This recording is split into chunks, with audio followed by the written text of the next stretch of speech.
إن الحمد لله نحمده ونستعينه ونستغفره ونعوذ بالله من شرور أنفسنا وسيئات أعمالنا من يهده الله فلا مضل له ومن يضلل فلا هادي له وأشهد أن لا إله إلا الله وحده لا شريك له وأشهد أن محمدا عبده ورسوله اللهم صل وسلم على نبينا محمد وعلى آله وصحبه وتابعين وتابعيهم بإحسان إلى يوم الدين وبعد. Falënderimi takon Allahut Azza wa Jall, të vetmit pashoq. Prej tij ndihmë kërkojmë, vetëm tek ai mbështetemi, dhe vetëm prej Allahut falje për gabimet tona kërkojmë. Atë që udhëzon Allahu, askush nuk ka mundësi të devijojë. Dhe atë që lën Allahu në devijim në humbje, askush nuk ka mundësi të udhëzojë pas tij. Salat e selamet për shëndetjet tona më të përzemërta, sidomos sot ja dërgojmë pejgamberit ton Muhammedit sallallahu alaihi wasallam, familjes e tij të ndershme, shokëve të tij besnik dhe mbar besimtarëve të cilët e pasojnë rrugën e pejgamberit ton Muhammedit sallallahu alaihi wasallam deri në ditën e gjykimit. Vëllezër të nderuar besimtar, mësimet fetare, mësimet islame, që të gjitha kthehen për dobinë e besimtarit në këtë botë edhe në botën tjetër. Besimi ynë me kushtet e besimit që i kemi ne, 6 kushtet e besimit. Besimin në Allahun, besimin në melek, në librat e Allahut, në pejgambert e Allahut, në ditën e gjykimit, dhe besimin e caktimin e Allahut Azza wa Jall. Besimin e caktimin hyjnor, kadan dhe kaderin dhe paracaktimin. Shumë të rëndësishme për jetën e njeriut. E sidomos kjo e fundit, besimi në kada dhe në kader, besimi në paracaktimin dhe caktimin hyjnor të Allahut, se e mira dhe e keqja janë të caktuara prej Allahut subhanahu wa taala, është me rëndësi të veçantë. Dhe që ky besim, ky iman, këtë pjesë duhet të praktikohet. Besimtarët e kuptojnë besimin në Allahun, besimin në librat, në melek e kështu me radhë, por edhe ky besim ka të bëjë me veprimin e besimtarit karshi sprovave, karshi brengave, karshi ndodhive që i ndodhin dhe ngjarjeve në jetën e tij. Se si duhet t'i qaset besimtari? Se kur e dim që dhe besojmë se e mira dhe e keqja janë të caktuara prej Allahut subhanahu wa taala, atë duhet ta zbatojmë edhe në jetën tonë të përditshme. Si t'i presim gëzimet dhe si t'i presim edhe fatkeqësitë. Si jeta është e tillë dhe nuk ndryshon, që nga krijimi prej Ademit alayhis salam deri në ditën e fundit, kështu do të jetë jeta. Do të ketë gëzim, edhe do të ketë hidhrim dhe mërzi. Do të ketë lumturi, do të ketë fatkeqësi.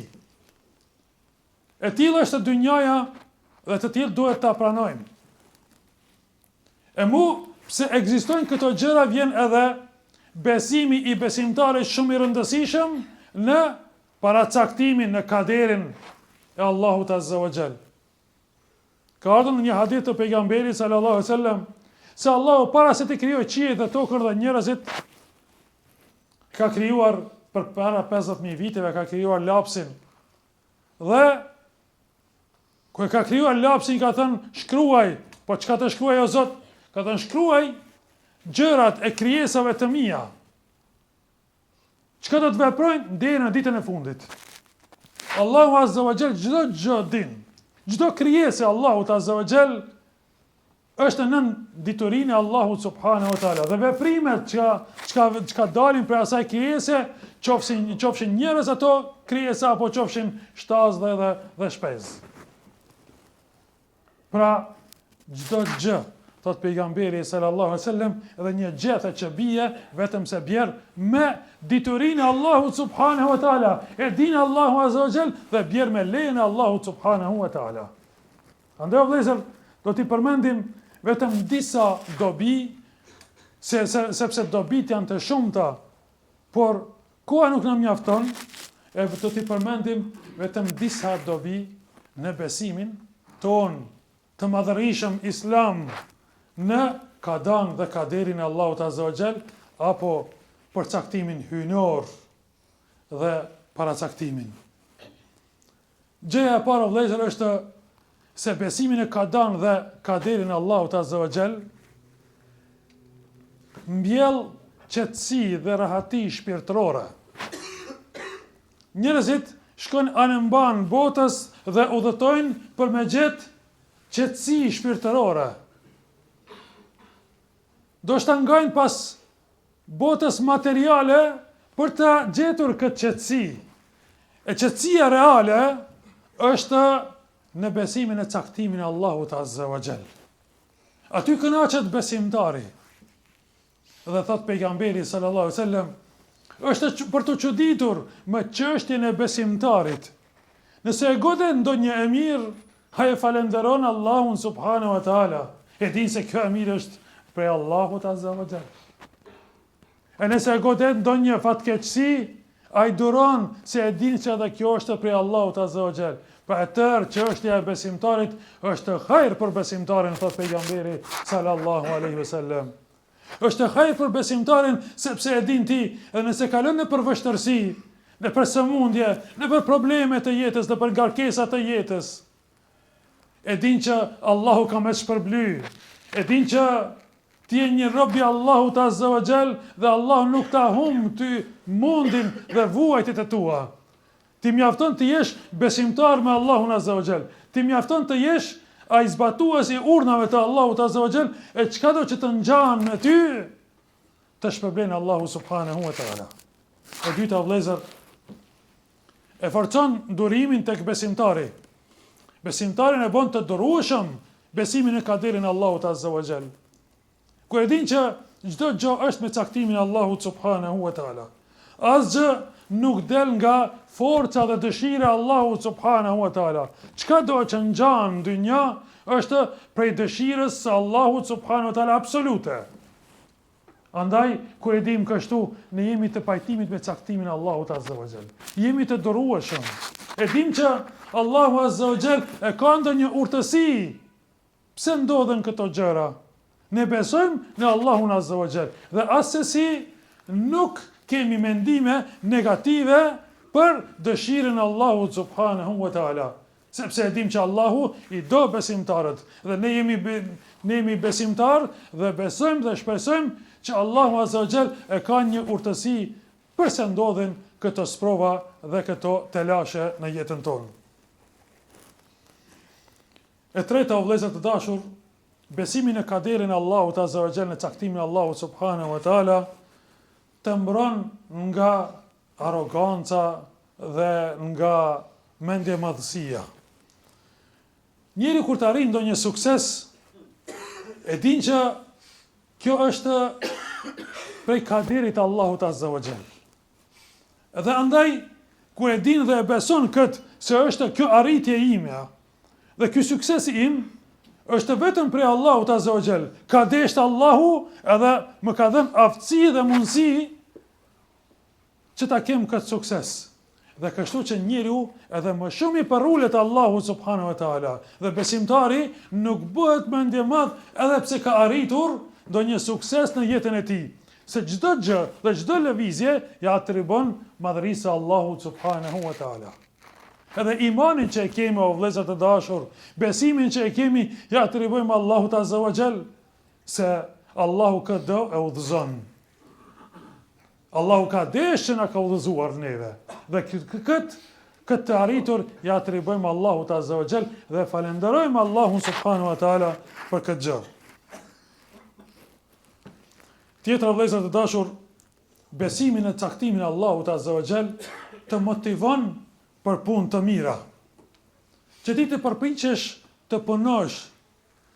Dhe pejgamberi sallallahu alaihi wasallam thotë: "I'malu fa kullun muyassarun lima khuliqa lahu." Punoni, veproni, sepse çdo kush është i lehtësuar dhe i prirur për atë çka është krijuar. Për çka je krijuar ti, ta lehtëson Allahu Azza wa Jall ty atë punë. Andaj puno që të arrish sukses. Kush kërkon udhëzim, e udhëzon Allahu Azza wa Jall. Ti duhet të punosh, se të jep Allahu subhanahu wa taala, sepse e ka të caktuar Allahu Azza wa Jall. E ka të caktuar Allahu subhanahu wa taala për ty që ti nëse kërkon udhëzim, me dhon Allahu azza wa jall. Që ti nëse je i zellshëm, je punëtor, me shpërbly Allahu azza wa jall ty. Dhe pejgamberi sallallahu alaihi wasallam na ka mësuar që të punojmë edhe të mbështetemi tek Allahu azza wa jall. Ti marrim sebepet edhe të mbështetemi tek Allahu subhanahu wa taala. Kjo është prej mësimeve islame, që njëri duhet me i marrë shkaqet, se Allahu azza wa jall sukseset i ka lidhur me shkaqe. Ka ardhur një njeri te pejgamberi sallallahu alaihi wasallam me devën e tij dhe ka thënë: "O i dërguar Allahut, a ta lo të lirë dhe të mbështetem tek Allahu apo ta lidhi?" Pejgamberi sallallahu alaihi wasallam i ka thënë: "Lidha devën edhe mbështetu tek Allahu azza wa jall më pas." Pra merri shkaqet që mos të ikë, mos të humb, e pastaj mbështetu tek Allahu subhanahu wa taala. Dobia tjetër o vëllezër, besimin e paracaktimin e Allahut azza wa jall eliminon zilin, xhelozin, urrejtjen. Kur e dim që Allahu azza wa jall i cakton rrezikun e njeriut, e cakton jetën e njeriut si do të kalojë në këtë jetë, çfarë jetë do të ketë. E dim se këto gjëra ndodhin me caktimin e Allahut azza wa jall, andaj nuk ka këtu vend për zili. Me pas zilin ndaj dikujt, pse dikush ka më shumë se unë? Pse unë nuk kam edhe ai ka? Por pajtohemi me caktimin e Allahut azza wa jall.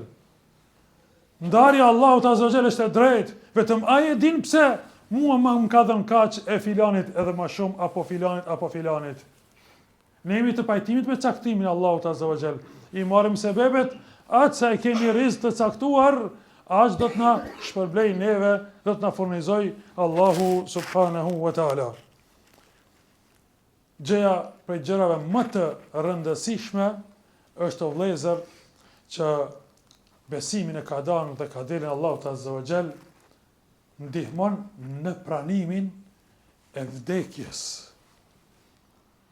Sepse besimtari e din që caktimi i jetës së njeriut ndodh prej Allahut azza wa jall, kur do të lind dhe kur do të vdes. Kjo është e caktuar Allah duke qenë ne në barkun e nënës tonë. Allah pa dalë në dunja, ne ka caktuar Allahu azza wa jall sa do të jetojmë në këtë dunja.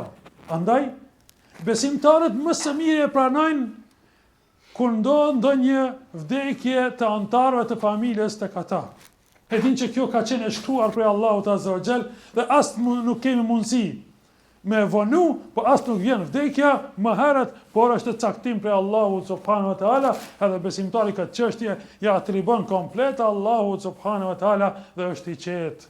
Bën sabër, duron, se kjo i ndihmon sa më lehtë me të i kalu këtë ndodhi, këtë ngjarje, këtë fatkeqësi në familjen e tij. Dhe e fundit për këtë hutbë, besimin e caktimin e Allahut azza wa jall e shtyn njeriu që të jetë i afër me Allahun subhanahu wa taala. Që të jetë i lidhur me Allahun azza wa jall. E din se çdo gjë e ka caktuar Allahu subhanahu wa taala. E din që suksesi, arritja, të mirat vijnë prej Allahut subhanahu wa taala. E din që edhe të këqijat i ka caktuar Allahu azza wa jall, të keqen e ka caktuar Allahu azza wa jall, kërkojmë lutje për Allahut me na largu këto të këqija. Dhe lutim Allahun azza wa jall për të mirat e Allahut subhanahu wa taala dhe kjo të bën të jesh i lidhur vazhdimisht, të qëndrosh në raport i lidhur me Allahun azza wa jall. Të kesh raporte të mira dhe të kesh mendime të mira për Allahun subhanahu wa taala. E lutim Allahun azza wa jall të na udhëzojë në rrugën e drejtë, të na falë mëkatet. Aqulu qawli hadha واستغفر لي ولكم والحمد لله رب العالمين.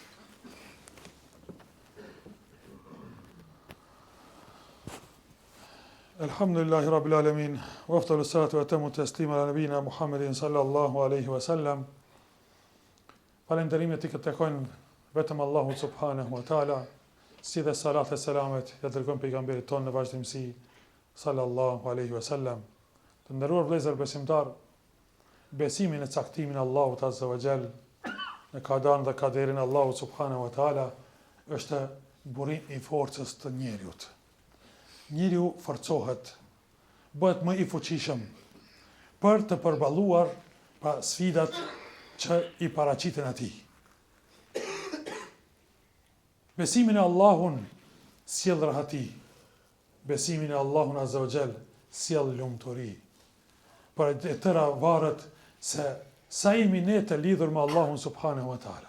Sa jemi duke i praktikuar këto kushte të besimit me Allahun subhanahu wa taala.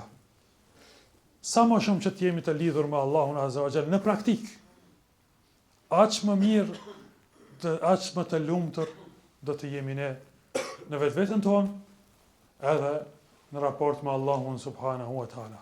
Andaj është i rëndësishëm imani në Allahun Azza wa Jall dhe imani në caktimin e Allahut subhanahu wa taala, se e mira dhe keqja janë të caktuara për Allahut subhanahu wa taala.